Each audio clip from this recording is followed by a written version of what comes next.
Je vais parler des coûts de maîtrise des endoparasites. Alors, endoparasites, en fait, ça va être essentiellement des nématodes, des strongs, hein. Il y en a d'autres, mais on va les oublier un petit moment. Voilà.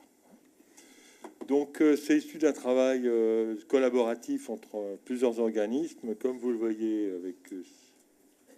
vous le voyez, je ne sais pas si vous allez le voir. Ouais. Enfin, c'est en bas, là, voilà. Hein. Donc, il n'y a pas de problème, vous avez vu. Alors, en fait, ça va se constituer de deux aspects. Un premier aspect, qui est une enquête qui a été faite dans 155 sites par l'Institut de l'élevage. Et puis, une autre manipulation qui concerne justement des poneys Welsh, qui a été fait à Nouzilly, et où on a un petit peu joué avec les chiffres, parce que ça s'y prêtait. Voilà. Donc, pourquoi on s'intéresse à ces parasites? C'est parce qu'ils posent des problèmes. Il y a des problèmes aussi de résistance. Il y a des problèmes aussi d'utilisation de certains produits avec des répercussions de type écologique sur le recyclage des matières fécales. Et puis, ça a aussi un impact sur la compétitivité de la filière, il fallait le dire quand même. Voilà. Et donc, il y a quand même un souci également de durabilité, donc de réduire l'utilisation des intrants chimiques, et entre ceux-ci, les anthelmintiques, et d'optimiser les schémas de vermifugation. Et là, il y a du boulot, étant la situation actuelle. Voilà. Bon. Alors donc, on va essayer de quantifier les coûts de maîtrise liés à ces parasites, essayer d'établir une stratégie de réduction de l'utilisation des anthelmintiques. Alors là, c'est pas du tout original, sur la coproscopie, qui est le diagnostic le plus courant depuis les années 20-30, de 1900, voilà, mais en minimisant les coûts associés. Alors, je vous avais parlé d'une enquête qui a été faite, donc c'est le cas là maintenant. Vous avez plusieurs types de structures, vous avez des pensions, des élevages mixtes, des élevages spécialisés, des fermes équines, des élevages, etc. Bon, voilà, vous avez plusieurs catégories. Ce qu'on voit, c'est que dans les pratiques qui ont été faites, on a simplifié à mort, parce que c'est un travail assez important, on a réduit, on a condensé beaucoup les choses, mais l'essentiel, est-ce que les gens avaient l'impression d'avoir un problème de parasitisme? Donc c'est du déclaratif, c'est pas de l'objectif. Deuxièmement, est-ce que les gens faisaient un traitement identique chaque année pour vous montrer l'aspect ludique et changeant des choses, voilà. Et puis, est-ce que les gens utilisaient l'analyse coprologique? C'est ce qu'on a l'intention ensuite d'utiliser pour optimiser ce traitement. Donc, c'était intéressant de savoir si les gens déjà le faisaient. Alors, ce pourcentage d'analyse coprologique qui est en bleu ciel, ça veut dire que ça a été fait au moins une fois dans la vie de l'éleveur et de son cheval. Donc, ça veut dire que ce n'est pas obligatoirement très fréquent. Vous ne laissez pas abuser par des 36%, des 22%, parce que là, c'est Byzance, c'est fait une fois de temps en temps au feeling. Et le feeling, ça peut être même pas annuel. Donc, voilà. Donc, vous voyez que ce qu'il y a, c'est qu'il y a un sentiment de problème parasitaire qui est très différent, puisqu'en pension, ça va être 14%. En élevage spécialisé, ça va être 27%. On monte à 35%, 36% au maximum dans certains cas. Bon, dans les centres équestres. Voilà. Donc, c'est assez variable, le sentiment vis-à-vis de ce problème, sans qu'on puisse dire si, finalement, c'est une réalité ou si c'est un ressenti. Voilà. Bon. Il y a quelque chose qui est assez frappant, c'est est-ce que les gens font des traitements identiques tous les ans, comme si la vie ne changeait pas d'une année sur l'autre, comme si tout était pareil. Et ce qu'on voit, c'est que, vous voyez, 90% ne changent jamais, 73%, 61%, 80%.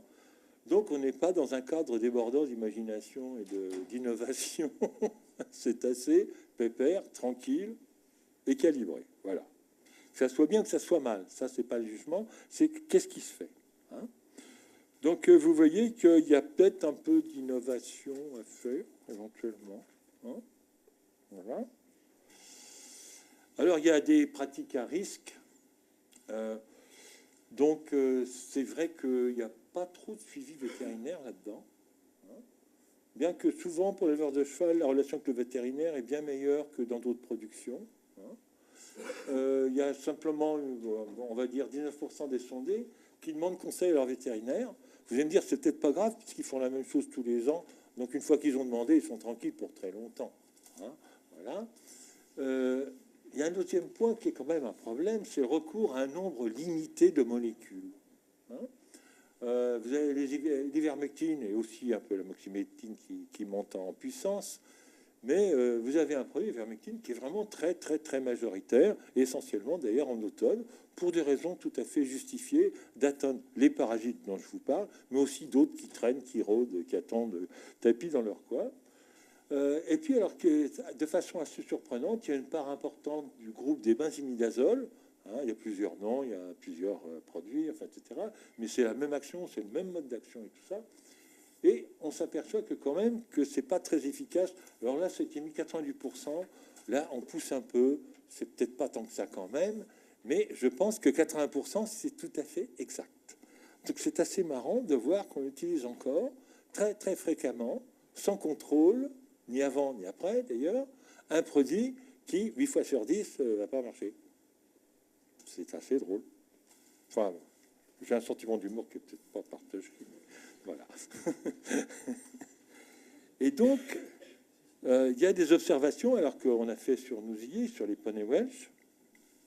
Donc, on faisait des suivis coproscopiques en juin, en août et en novembre, parce que c'est des périodes quand même qui nous permettent de bien représenter le parasitisme finalement. Donc, il y a eu un certain nombre de coproscopies qui a été fait depuis 2011 jusqu'à 2013 dans ce cas de figure. Alors, on s'est aperçu que en faisant des suivis, on arrivait quand même à réduire très fortement le coût de vermifugation. Hein. Le coût était réduit de 80%. Alors, c'est un conte de fées, c'est très joli. Il manque un petit élément, c'est que la coproscopie était gratuite par nos soins. Voilà. Nous sommes des bienfaiteurs. Voilà. Bon. Donc, vous voyez que le prix de la coproscopie, on voit que c'est intéressant, que ça marche, etc. Mais le prix de la coproscopie, qui ne figure pas là, mérite d'être intégré. Hein, et peut-être des modifications, des façons de faire pour faire le diagnostic. Après tout, soyons fous, changeons tout. Voilà. Alors, quel est le prix optimal pour la coproscopie? On est parti des données qu'on avait, de vraies données. Hein. Et puis après, c'est le petit aspect bidouilleur. Hein. On a fait des échantillons aléatoires. On est très joueurs. Voilà. Et puis, on s'est créé un troupeau virtuel de 1 à 100 chevaux. Avec un ordinateur, c'est très facile, c'est très rapide. Hein. Voilà. Et puis, dans ces troupeaux qu'on constituait, on voulait savoir si ça valait le coup des vermifugés ou pas. Voilà. Alors, à partir de quelle base on faisait ça? À partir du coût des coproscopies, du coût des vermifuges, et puis aussi le temps passé. Parce que les animaux, ils ne viennent pas délivrer leur matière fécale ou ouvrir le bec pour se faire vermifuger, il faut les prendre, etc. Donc voilà, ça prend du temps, tout ça. Alors on est parti sur des prix de 1 à 7 euros pour la coproscopie. Là, on fait couler le bateau parce qu'en général, c'est beaucoup plus cher que ça. C'est des prix belges, ça. À 6-7 euros, on peut avoir en Belgique. Mais en France, en Suisse, je ne sais pas, mais en France, ça ne marche pas. Puis le coût humain, c'est autour d'1 euro par poney. Mais là aussi, on n'a pas inclus toutes les charges. Hein. On a été un peu light quand même. Voilà. Bon, puis je vous passe les détails des réplicas, des choses comme ça. Ça, c'est notre amusement à nous. On n'est pas obligé de partager. Voilà. Hein. Bon, voilà. Donc, notre idée, c'était quel est le prix optimal pour une coproscopie, quoi. Jusqu'où faut descendre pour que ça vaille la peine. Voilà. Alors, on s'aperçoit que la rentabilité dépend de l'âge de l'animal. Vous allez me dire, ah bon, c'est curieux ça. Alors sur les animaux qui sont inférieurs à 2 ans, vous voyez, les traitements systématiques, en gros, c'est 3 fois par an avec tout le monde. Hein. C'est le truc en vert, là, hein, le truc en rouge, et celui qui est décidé d'après les résultats de coproscopie, c'est celui qui est en vert. Puis les petits tirets pointillés, c'est la variabilité due au hasard liée à nos simulations qui nous ont permis d'estimer un intervalle de confiance de cette droite. Voilà. C'est aussi simple que ça. Alors on voit que le cours d'euro augmente avec la taille du troupeau. Ça, on n'a pas fait très fort. On se doute bien que plus il y a d'animaux, plus c'est cher. Hein. Ça, c'est clair. Voilà. Mais ce qui est intéressant, c'est de comparer les deux droites. On s'aperçoit, quelle que soit la taille du troupeau, eh ben, ça marche pas trop. Alors, si ça pourrait marcher, si le prix de la coproscopie était 1 euro. Mais là, même en promotion, c'est pas possible. C'est pas possible, puisque, en gros, pour faire les coproscopies, je signale qu'il faut, on en fait 7 à l'heure, qu'on est un peu speed pour une personne. Donc, vous voyez, ça ferait pas très cher de l'heure. Voilà. Bon. Alors, chez les ponettes adultes, l'histoire change un petit peu, parce que je voulais pas vous emmener dans le marasme quand même. C'est rentable pour un prix de coproscopie qui est inférieur à 5 euros. Là, on tire toujours les prix, hein, quand même. Hein. Bon, voilà. Donc, vous voyez, à 4 euros, le traitement systématique, il gagne encore au plan économique, hein, au plan du retour sur investissement. Et puis, ça commence à devenir, voilà, à 5 euros, vous voyez, ça devient à peu près bon. Donc, dans cette zone-là, ça fluctue, mais on peut gagner. Hein. Et puis, évidemment, si on descendait, on gagnerait beaucoup plus. Mais on n'a pas voulu vous le montrer parce qu'on était dans le rêve. Hein, voilà. Alors, on s'est dit, bon, c'est bien ça, mais les coproscopies individuelles, tout ça, c'est dur à tirer, là. Hein. On a du mal. Il faudrait vraiment que ça soit quasiment donné. Bon. Alors, qu'est-ce qu'on fait dans un cas comme ça? On se désespère, on se dit, qu'est-ce qu'on va faire? C'est ce qu'on s'est dit. Alors, on s'est dit, on pourrait faire des mélanges de groupes, hein, de coproscopie. Et puis, on établit un seuil sur le mélange. On se dit, à partir de tel niveau en moyenne, ça commence à devenir toxique, ou non, ça va, on peut continuer tranquillement. Hein. Donc, en dessous du seuil, on ne fait pas de vermifugation, avec le risque de laisser passer quelques animaux qui le mériteraient. Hein. Ça, c'est évident. Et puis, si on est vraiment au-dessus du seuil, là, on se fait peur et on fait un contrôle individuel, parce qu'on dit, bon, on va passer à la casserole, il faut faire le contrôle individuel. Hein, voilà. Alors, vous voyez qu'il y a deux choses déterminées. Quelle taille du groupe? Hein, comment on mélange notre quota? Je vais pas insister là-dessus. Hein, voilà, bon. Et puis, aussi, à quel seuil on va fixer pour ne pas avoir trop d'animaux qu'on laisse sans traitement alors qu'on ne devrait pas les laisser. Hein. Tout le jeu, il est là. Hein. Et donc, le groupe, on a essayé d'optimiser. Je ne veux pas trop insister là-dessus. Hein. On a fait des groupes de 5, de 10, de 14 et de 20, parce que pour savoir ce qui était fonctionnel, sachant que les coproscopies sont faites sur une quantité définie de matière fécale. C'est-à-dire que si vous avez 30 tonnes, il faudra retirer 5 grammes de toute façon, donc vous n'avez pas être bien représentatif de toute façon. Donc vous voyez, à 20 déjà, on est dans les limites de la représentation possible de façon purement physique. C'est pas du tout chose extraordinaire. Voilà.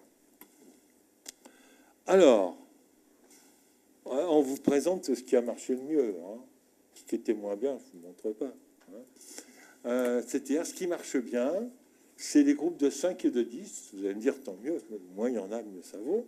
Hein. Donc là, on ne vous a pas fait une droite de régression, mais on aurait pu, c'était assez raisonnable, puisqu'on avait pour 10 poneys une régression, c'est pas 88%, hein, c'est 0,88 en fait. De taux de signification, ça veut dire que ça fait, on explique que 80% de la variance comme ça, pour ceux qui aiment les stats, c'est bien, quoi. C'est pas mal.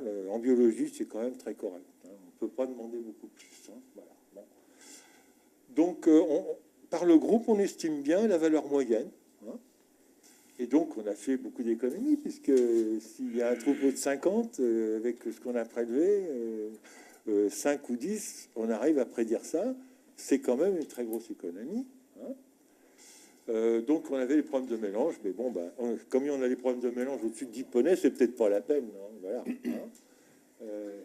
Donc, voilà. Ding. Combien c'était? Oh, bah, une, c'est puissance. Donc, voilà. Sur les coproscopies de groupe. Donc, il y a peu de différence entre les seuils de 150 et 200, sachant que très souvent, on utilise 250-300 actuellement. Il nous semble qu'il faut descendre un petit peu et qu'en gros, il faut faire un seuil à 150 et des lots de groupe de 10 poneys pour arriver à s'en sortir. Voilà, c'est un bon compromis. Alors tout ça, c'est un peu économique, etc. Alors, qu'est-ce qu'il faut retenir de ça? C'est qu'il y a une marge de progrès non négligeable dans la rationalisation des vermifugations. Et je ne vous ai pas tout raconté, parce qu'on a fait une autre enquête qui sortira bientôt dans Metricorp. Mais c'est pas toujours, on n'est pas toujours totalement satisfait de ça. La vermifugation ciblée, elle est basée sur la coproscopie individuelle, et elle est effectivement rentable que pour des chevaux adultes, enfin supérieurs à 2 ans, et que pour un prix de coproscopie de 5 euros. Voilà. Donc on n'est pas dans des situations très faciles. Hein. Alors, la coproscopie de groupe, ça fait quand même un bon compromis entre rentabilité et durabilité, puisqu'on va traiter quand même beaucoup moins, donc ça coûtera moins cher. Mais il y a aussi tout un avantage qu'on ne vous a pas précisé, c'est que le fait de moins traiter, on sélectionne moins de résistance au niveau des strangles, et que ça, c'est un avantage qui profite un petit peu à tout le monde, puisque les chevaux vont d'un endroit à l'autre, ils partagent des surfaces, ils font des courses, etc. Ils peuvent se contaminer d'un endroit à l'autre. Donc, c'est un avantage pour soi-même et également pour les autres. Hein. Donc, voilà. Et puis, on remercie un certain nombre de gens, voilà, l'UFCE, le Fonds EPRON, l'UEPA ou l'INRA, et puis tous ceux qui nous ont aidés à faire ça. Voilà. Et les terminaux.